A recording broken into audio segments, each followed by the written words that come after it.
Hi everyone, this is Jo Fry and this is my channel Jojo Fry Rocks, and today I'm going to be talking about my brand new guitar, which is very exciting. I haven't bought a guitar in 20 years, so this is the first new guitar that I've bought in a very long time. Super exciting. And actually the first time I've ever bought a second-hand guitar directly from a person. I've had second-hand guitars from guitar shops, but I've never actually bought one online, sort of from a person over eBay or anything like that. But I've picked up this amazing Fender Squier Telecaster, a 72 Thinline, or copy of a 72 Thinline Telecaster, and it is just absolutely gorgeous, absolutely stunning, and I have become completely infatuated with it. I wanted to do these videos about my guitar collection kind of in order, in sequential order, but I'm jumping straight into this one because I can't put it down at the moment. it's absolutely stunning, and just so nice to play. And the guy that I've just bought it from said something to me, which is that it's got serious mojo, and it really has. I don't think I've ever had a guitar that has got such a strong personality to it, that kind of really has its own unique, you know, every guitar is unique in a way, but this seems to have a vibe to it, which I've never really encountered before. But it's kind of addictive, and I'm getting really kind of hooked on it. So I've come to the Telecaster party very late. They're not, and particularly the Thinline as well. It's not something that I ever saw myself being interested in or attracted to. The Strat was always. The Strat being the Squier Strat being the first guitar that I had, you know, that's something I will always have affection for and I will always love.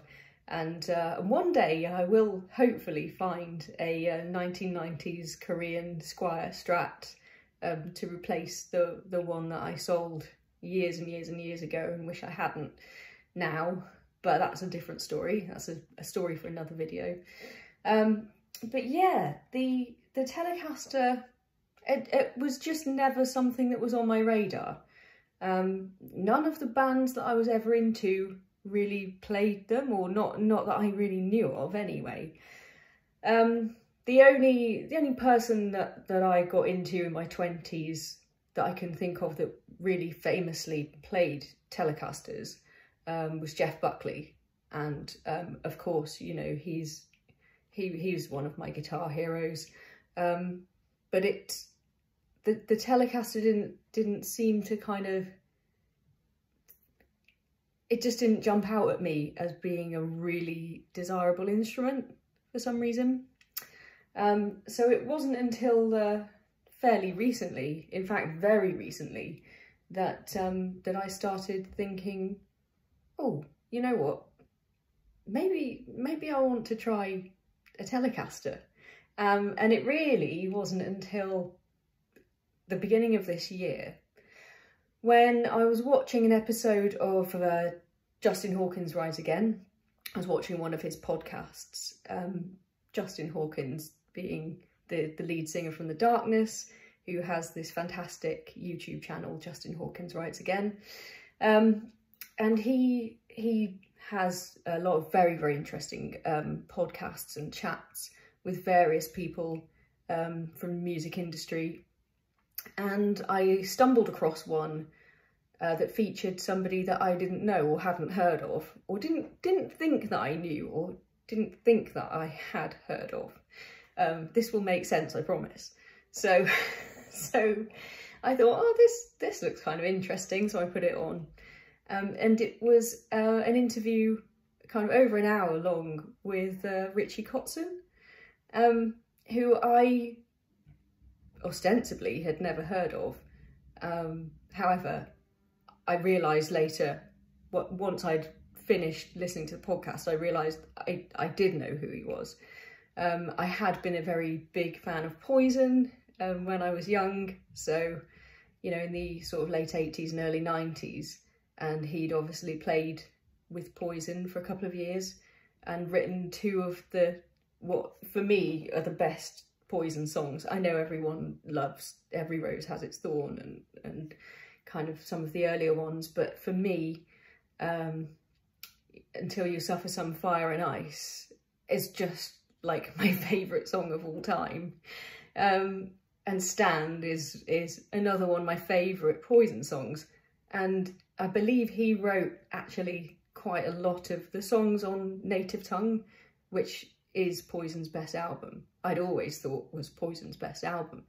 But I just hadn't realised that, I hadn't connected the two things, that he was in that band and this is Richie Kotzen, this guy who's, you know, who's kind of in the Winery Dogs and doing things with Adrian Smith as well, and putting out obviously hundreds and hundreds of his own albums and singles and stuff. So I didn't connect the two things. So I did know who he was, but I didn't realise. But anyway, since I listened to that podcast, I started watching a lot of things about him, watching a lot of his performances on YouTube, and generally just binging on Richie Kotzen, kind of performances, interviews, and loads and loads of stuff about his guitars in particular.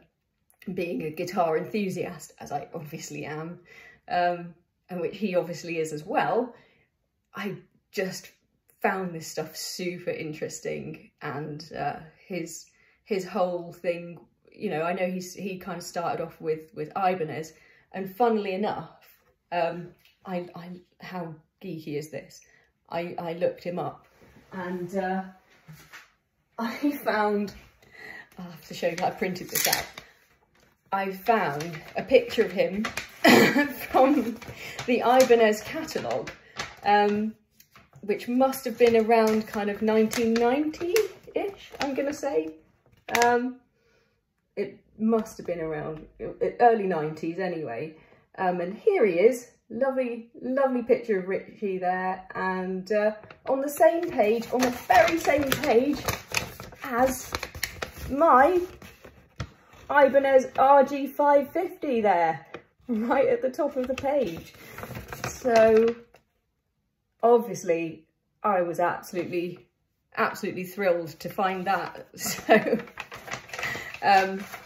yeah, so I know he started off as a kind of signature artist with Ibanez, but when he was in Poison, I believe, one of the other guys, I think it's the bass player, was signed with Fender, and I believe I've heard Richie say that the Fender rep kind of came in one day, and I think Ibanez had made a couple of like Strat style guitars for Richie, so he was kind of playing these not fake Fenders, but like these kind of Strat copies. And the rep was like, no, we'll get you the real thing, get you some real ones.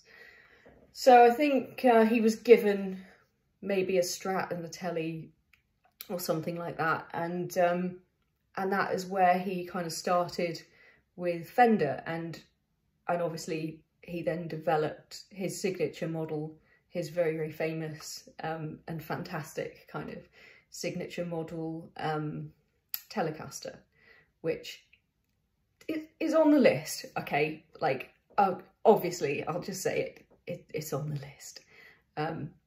but that's not happening anytime soon. However, getting back to this gorgeous guitar, in one of the videos that I was watching of Richie explaining some of his favourite guitars, he had one of these things, obviously a real one, a real 72 Thinline Telly, with this same pickup configuration as well, because they made some significant changes in 1972 to their Thinline Telly. And yeah, so this is a copy, or a Squier version, of the exact one that Richie Kotzen has, which he came by, I believe, in a trade with a friend. He said that he had a 7-string Ibanez that he wasn't particularly getting on very well with.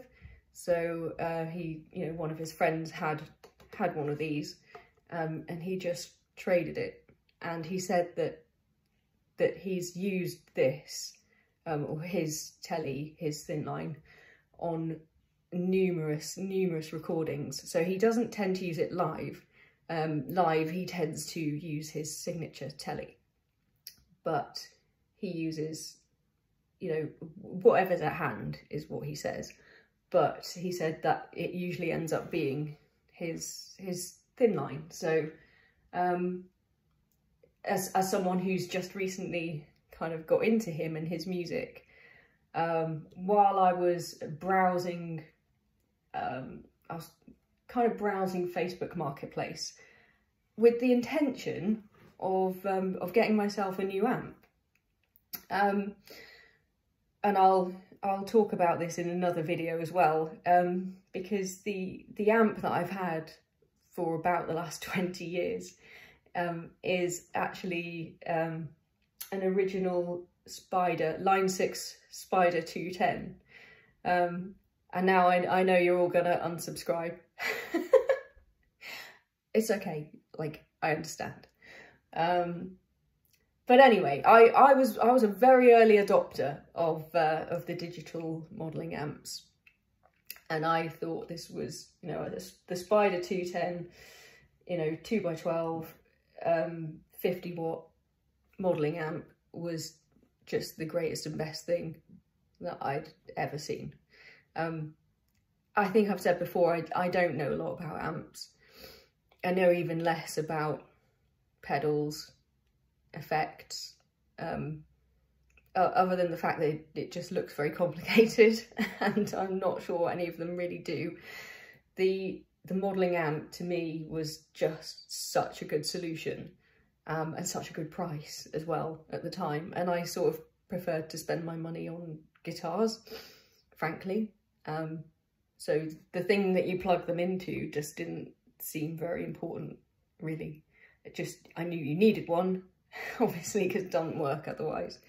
So yeah, I had that, and so as kind of a I suppose I was looking for a bit of a refresh, because obviously the tone and everything and the sounds that you get from the Line 6 now are very, very, very dated, and it hasn't really aged well at all. So I was looking for a replacement for that. And again, I wasn't really up for spending very much money. I was thinking that I would probably try to pick up maybe an old, a slightly older, maybe tube amp, a small one, nothing, probably no more than 40 watts for sure. Maybe even less, maybe even like 20. So I've been going through kind of eBay, Facebook Marketplace, maybe kind of secretly hoping to pick up something like somebody selling an old like Blues Junior or something like that, for a ridiculously low price. Ha ha ha ha. Which, yeah, that doesn't happen. And anyway, as I was kind of browsing, the things in my instruments and amps and things in my area, I saw a photo of this and it was just, I just stopped in my tracks, and I just thought, I have to have this. I have to get it. I have to. It was just too good.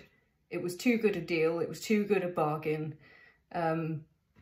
It's just in mint, absolute mint condition, like perfect condition. It's either practically brand new, or he looked after it amazingly well. And I think actually he said it's only about 18 months old. So it is almost new, and he obviously did look after it, and I think really loved it. In fact, it was quite a strange experience. I'm sure we won't mind me saying, so we had a bit of exchange, you know, a bit of exchange of messages and stuff. And I went over and round to his house. And obviously you have to kind of test things out, make sure it's all working, you know, make sure all the electrics work and everything. I've only ever, when buying guitars, gone into a guitar shop, and you know, I couldn't really care less about sort of playing riffs that guitar shop people have heard 1,000 million times. You know, I will go in there. If I want to play Smells Like Teen Spirit, hey, guess what? That's what I'm going to do. If I want to play the intro to Sweet Child of Mine, I'm going to sit there and do that. And I'm going to crank up the amp as loud as I want to. Yes, I am that person. I really am that obnoxious. So if I'm the customer, if I'm the shopper, you know, I'm spending some cash in here, I'm going to kind of get a feel of the instrument and see if I like it. And if that's the best way to do that, that's what I'm going to do. But when you're around, you've gone around to someone's house, and they invite you into their living room, you just kind of, it's just super awkward. And he was absolutely lovely. We had a really nice chat.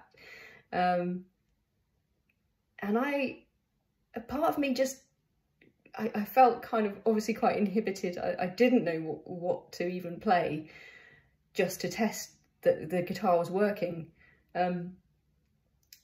So I just sort of like awkwardly strummed a bit.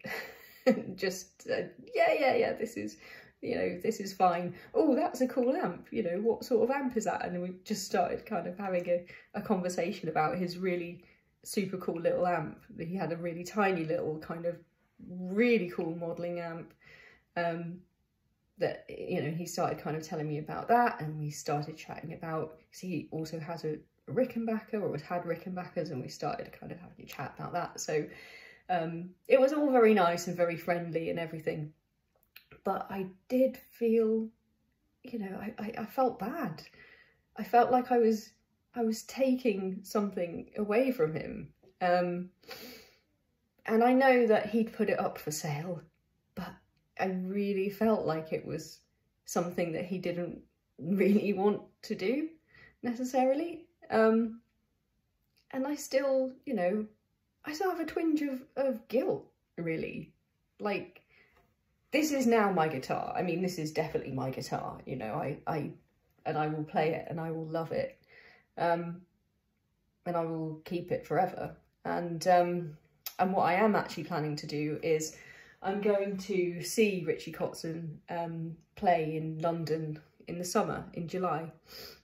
And I've ordered a scratch plate in kind of the same finish, which I'm going to take with me and hopefully get Richie to sign, and then kind of swap it out for this one. So the plan is that this will be a signed Richie Kotzen guitar. Fingers crossed anyway, with any luck. But yeah, so it is mine, and it feels like mine, and when I play it, you know, I feel like I've always had it, you know. But there was that part of me a couple of weeks ago, in this guy's living room that sort of felt like it was somehow wrong. Like you shouldn't be taking someone else's guitar. I don't know. So it's probably something that I wouldn't do again. Even though it was a perfectly nice experience and he was perfectly lovely, and you know, and I hope he watches this. Hiya. Thank you so much for you know, for this and being so nice and so good about it. So yeah, I will, you know, I will be using it, and I will be playing a lot more songs and things, because this really suits my style of playing. And yeah, so there will be a lot more Thinline Telly content on my channel.